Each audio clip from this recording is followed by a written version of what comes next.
Hey guys, today we are in a bit different surroundings because I'm here sitting in my Crocs slippers on the grass.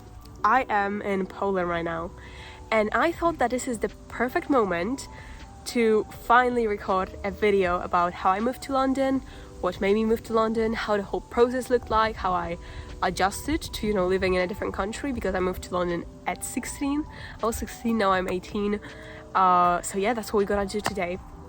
I got my phone with me, my old phone, because I'm not a YouTuber yet and so I don't have a camera, so I'm recording with my normal phone and I have my old phone here so I can read your questions, because I asked you guys on my Instagram as always to give me questions because it's just easier for me to talk about this broad of a topic, because I mean the whole process of moving, it's such a broad topic, so I decided it's gonna be better for you to ask me questions so I can talk about specific things, and then you can find all the timestamps and all the questions in the bio, so you don't have to listen to the whole thing if you don't want to, and you can find specific questions, especially that it might be a bit messy because I have not chosen the questions, so it's just like I'm gonna be scrolling and I saw so many amazing questions, so yeah, I'm excited for this video. Hopefully you are too. And also don't forget to subscribe and like this video if you want to see more of my videos and you want to see my face again. But yeah, let's get straight into it. The first question that I got asked is, why did you move there? And did you move with or without your parents? Because something that I saw, guys, is that you're so confused whether I moved by myself or with my family, because I mean I don't show my family on my social media, and so I just understand the confusion.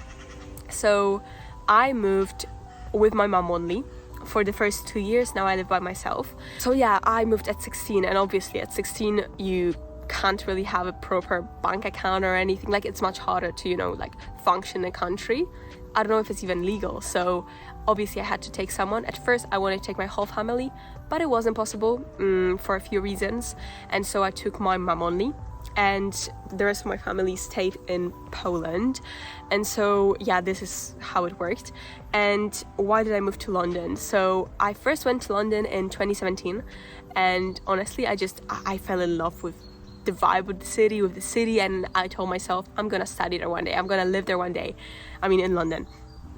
And then in 2020 I was on a run with my mom, and my mom told me about this daughter of one of her friends that moved to London by herself at 16. So I don't know, maybe it's legal, no idea, but yeah, she moved to London at 16, and so this kind of got me inspired. I started researching things, I started seeing it actually being possible, and so yeah, this is how it started. And from there, lots of research, lots of convincing, because my family was not on board straight away. Don't think they were. The plan has changed a few times, but well, finally it worked. So yeah, this is why I just had that dream, and then I saw an opportunity to make it come true, and I took it. Next question is, how did you do your research for everything? School, taxes, apartments, just everything, So to be honest, it's just I identified things that I need to research. So I opened my good old notes app and I just wrote down housing, apartments, school, just everything, how to move, how to make it happen, is it legal, and just all the things. And I would just literally sit in the train going back home from school, and I would just research. I would just look things up on Google. I would look for blogs, maybe people who've done it before, who moved from Poland to London and how it looked for them. YouTube videos. The internet is your best friend, honestly. Internet is your best friend with this. And to be honest, one website that I always recommend to anyone who's asking me about how to move to London, how to find a flat, is rightmove.co.uk. It's really good. This site is amazing, so if you're looking for a flat, try looking there. Or alternatively, you can also check out websites of specific renting agents, because this is also gonna help you, Nice Frank, Marsh & Parsons. Just look up renting agents in London and they're gonna show you the most big names, and just check on their websites, because they also have their normal websites where they can offer you some places. And so that's how I did it with apartments. Honestly, London's market, that's what I was told, and I think it's very important to mention that, is that London's market, when it comes to renting, is very dynamic, and so you can't look for a flat, let's say, a few months before you move in. You actually need to do like a few weeks before, like 2 weeks before, or one week before. Because when I first came to London, it was actually so hard. I mean, we came to London with one flat in mind. We had a viewing next day.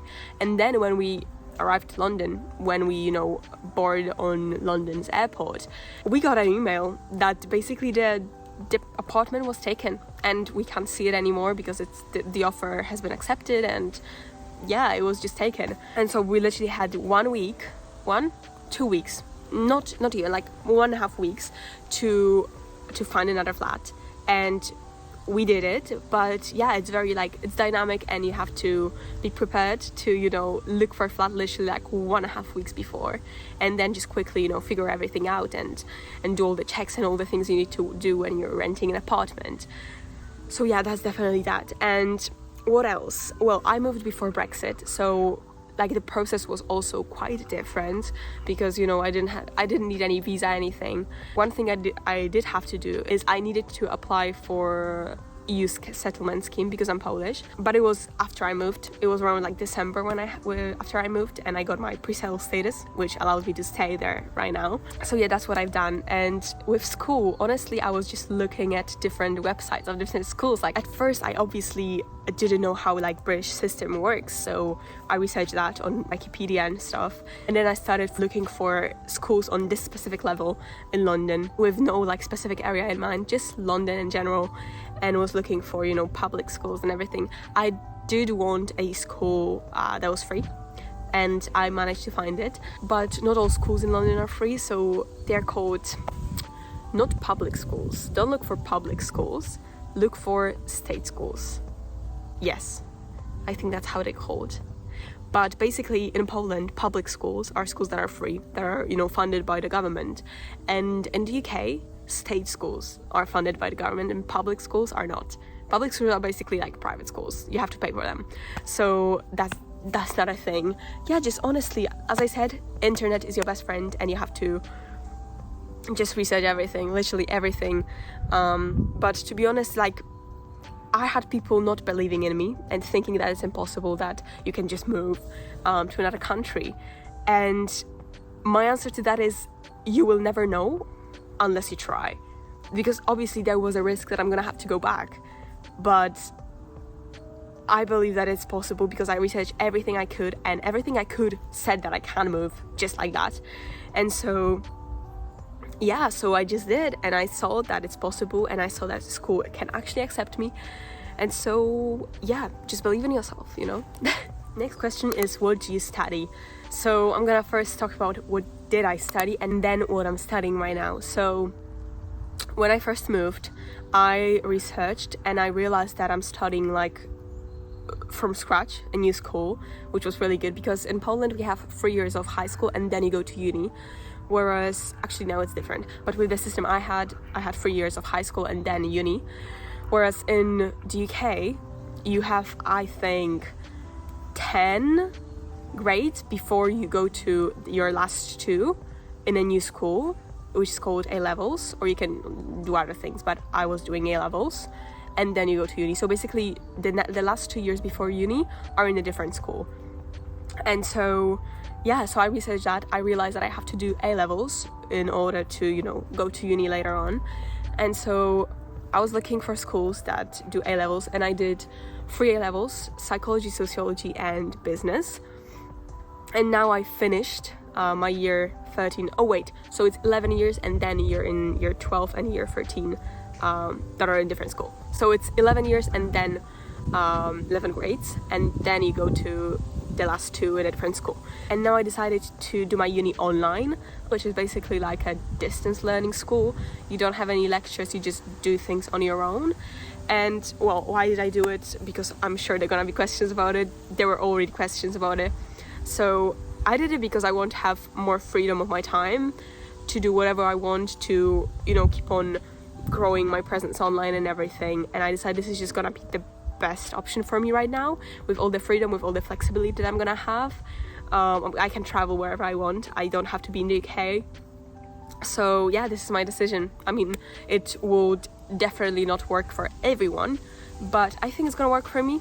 I mean, we'll see, but yeah, that was my decision, and so that's what I'm doing. I'm gonna be starting uni. I actually started uni already, online. Next, we got, how did you make friends? And it's actually, I got so many questions about that, and I think it's such a helpful thing to talk about it, because guys, I struggle with it as well. I think it's such a like universal thing for anyone who's moving abroad, because you're basically taken out of your environment where you have all your friends, where you know those people all your whole life, or for at least a few years, and now you're put in a totally new environment where you don't know anyone, where you don't know anything, like you don't know any places, you basically you're just a foreigner, you just don't know anything. And so it is hard, especially if you don't go to school. In my case, I went to school basically straight away, but for people who don't go to school, it's even harder to find friends, and I'm basically gonna be that person now. But after those 2 years, I do have friends, so it's not that big of a problem for me. But well, my first friends were obviously from school, so I just trusted I'm gonna find friends eventually. And guys, it was a bumpy journey, okay? Like, I did not find friends straight away, especially that at first I was kind of afraid to talk in English. Even though I knew the language, I still was struggling quite a bit. I'm gonna talk about it in a sec, because I also have some questions about it.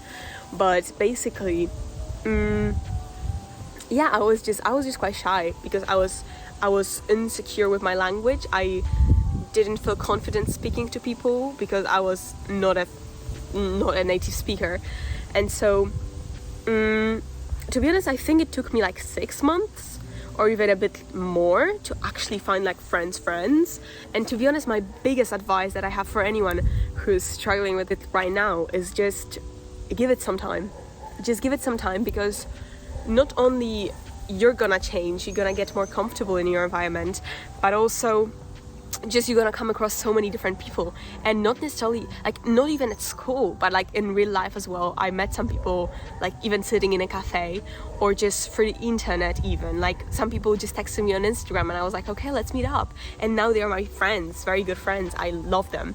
And so yeah, just give it some time will make the biggest difference. There are no actual tips I can give you other than that. Obviously, try to get more comfortable with your language if that language barrier is one of the things that are stopping you from finding friends. But also, like, be there, go to different places, maybe go work in a cafe and show up there around the same time every single day, because that's how I met one of my friends. I was just going to the same cafe basically every single day around the same time, and that person was as well. And I mean, we just saw each other basically every single day, so eventually we started talking and just like getting to know each other, and we became friends. So that's one thing that I can tell you, but give it some time. I said it like 5 times already, but it's true. Time is gonna bring friends, because it's impossible to like stay alone unless you just like, you stay at home all the time. But other than that, some people are gonna come, some people are gonna go. I mean, at first you can be just like, join some group of friends, let's say, but it's gonna fall out. It's like just gonna, it's not gonna be very long term. And also another thing is that you might find some friends at first, like let's say in the first 2 months, but some of those friendships are gonna be so fragile that they're gonna just fly away very, very soon. And don't get discouraged by it, because those things happen, especially at the beginning. And it's just like, oh my god, I finally found someone, and this person didn't stay with me. What am I gonna do right now? I'm not gonna find friends. No, just give it some more time, and you're gonna find people that are gonna stay with you long term. Because I also had this situation where I thought I have friends, but then I didn't, and I was all alone again, and I was like, oh my god, I'm never gonna find anyone, what's going on? And well, here I am right now. I have friends, and I am satisfied with the number of friends that I have. I don't need more. If I have some more, that's great. If I don't, that's also great. So definitely don't get too attached straight away, and just trust that the universe, God, or whatever is gonna bring you the friends you need around you. Okay, and now let's get to the language barrier. And the question was, it's in Polish, but I'm gonna translate it for you. Did you have any language barrier? How well did you speak English? So when I first moved to London, my English was pretty good. At least doesn't sound very humble, but I think my English was really good. I mean, I was in that, like, the highest set or whatever, the highest group, like the best group in my school.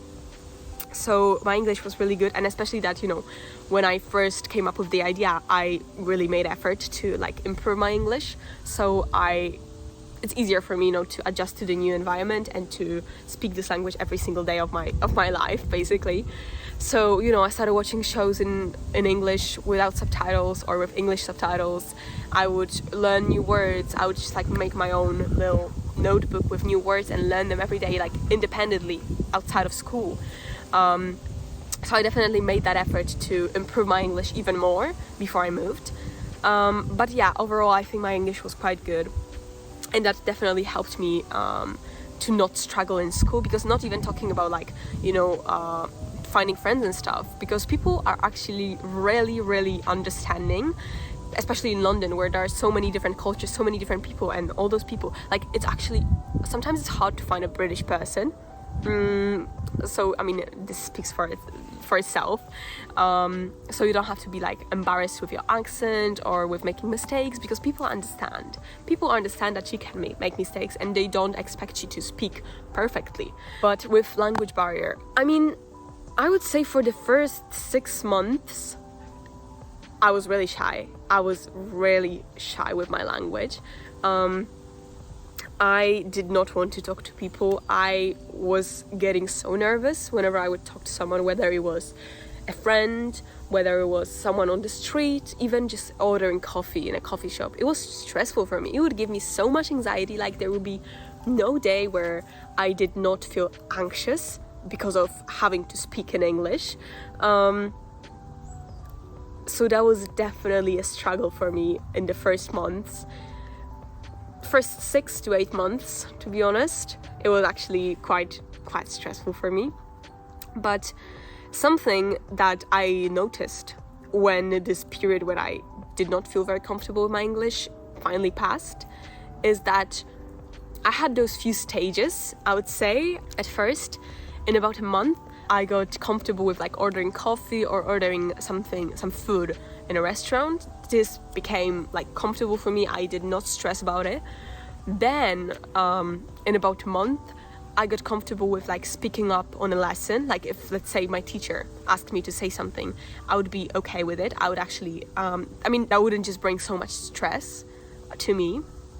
And then eventually I would be more responsive to people on the street, let's say, you know, small talk or just someone asking me for directions. And the last stage was I finally got comfortable with talking to people in my school and potentially making friends. So basically, it was the hardest thing for me to open up and to be comfortable speaking in English to my friends or people who could become my friends in general. I was just so afraid of this judgment that my English might not be perfect, that I might make mistakes, or that my accent would be different, even though there were so many different accents in my school. Like, every single person had a different accent, so it wasn't like I was, you know, sticking out or something.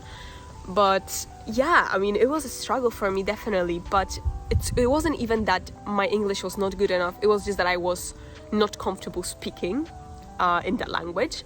And so it would just make me very anxious. But yeah, it's again, it's a matter of time. Most of the struggles you are afraid of when moving abroad are actually just a matter of time. Yes, they are gonna occur. They are gonna show up in your life. You're gonna struggle for some time, but eventually they just vanish and you're free of them, and you're just like, wow, I made it. I did it. I'm comfortable now. And this is an amazing feeling, and this is a feeling worth fighting for. Guys, to be honest, I think this video is gonna be already quite long, so I have 2 last questions, and then I'm gonna do part 2 because I have so many nice questions. Like, honestly, I was just like scrolling through the questions, and they are so fun and so interesting. I feel like the responses to them will be so interesting that I want to do part 2, so I'm gonna do it. I promise you I'm gonna do it. But for now, let's stick to those 2 last questions. And first one is the biggest cultural shock you experienced upon arrival. I don't think I can call it a cultural shock. So in England, when they greet you, they say, "Hi, how are you?" But they don't expect you to answer. They don't expect you to answer with, "Oh yeah, I'm good, how are you?" No. It's just a greeting. It's just a part of it. It's just like hi in general. So they don't want you, they don't want to know. And in Poland, if I say, "Hi, how are you?" I expect someone to say, "Oh, well, yeah, I'm fine," or something. And in England, they don't. It's just because, and the mistake that I didn't know I was doing, but eventually I realized, was that I was always, someone would ask me, "Hi, how are you?" And I would be like, "Oh yeah, I'm fine, how are you?" And they would be like, kind of, you could see that confusion on their faces, and they were like, obviously they would answer as well, but yeah, it was just like, oh, why is she asking me? Why is she just running? So don't do it, guys. Don't make my mistake. But yeah, that was something that I did not know about living in the UK and the conversations with British people, that they don't expect you to answer. But other than that, I'm thinking London is such a multicultural place that, to be honest, all those cultures are just mixed there. You can't really say that there is this like specific culture there. I mean, obviously you have British culture, but so many people don't know it, I feel like, because there are people from all around the world. And also, just like a side note, someone called me, but what I was saying is that, a little side note from that is that because there are so many different cultures and everything, there are so many beautiful people there. Like, it's actually crazy. But this was just like a side note. But yeah, so I think this is the only cultural shock that I can think of, honestly. But well, it's one of them, right? And the last question, because I have to go, I just realized my mom just told me that I have a doctor appointment in an hour, so I need to hurry. But the question is, what was the response of your family? Guys, well, it wasn't the best at first. At first, my family obviously was just shocked with the idea and like the fact that it is possible, because they didn't believe it. So at first, obviously, they took it as a joke. What's surprising here? They took it as a joke, and eventually I managed to convince my mom. My dad was still not really, but then when we went to London in February for some of my school interviews, I feel like my dad kind of saw that it's actually possible and that it's actually happening, and that's when he started being supportive, as well. And from there it was quite a smooth ride with like my family and convincing them, because they finally both, like my mom and my dad, they believed in me. Obviously other like people from my family, it depended on a person, but overall it took a few months for my parents to be on board with me. But one advice that I have is definitely show your parents or your family like real proof that it's possible. Show them websites on the internet and just like different articles, videos. Don't just talk about your idea, give them facts. That's what I'm saying. Give them facts, because to convince people, you need to show them other experiences. Experiences of other people, laws, schools, everything. Like, you need to show them that it's actually possible, especially if they don't believe that it is possible. And to do that, you need facts. So look for facts, and I'm sure you can do it. I believe in you. And I'm sorry I'm being kind of brief right now, but I need to hurry to my doctor's appointment, and I'm stressed already because I'm not ready to go. But okay, guys, this is the first part of the video. Hope you enjoyed it. If you did, please give this video a big thumbs up. Subscribe to my channel, obviously. Hopefully it was informative. I really hope so. I'm gonna edit it later today and we're gonna see. But yeah, thank you again for watching. I love you guys so much, and I'll see you in the next video next week.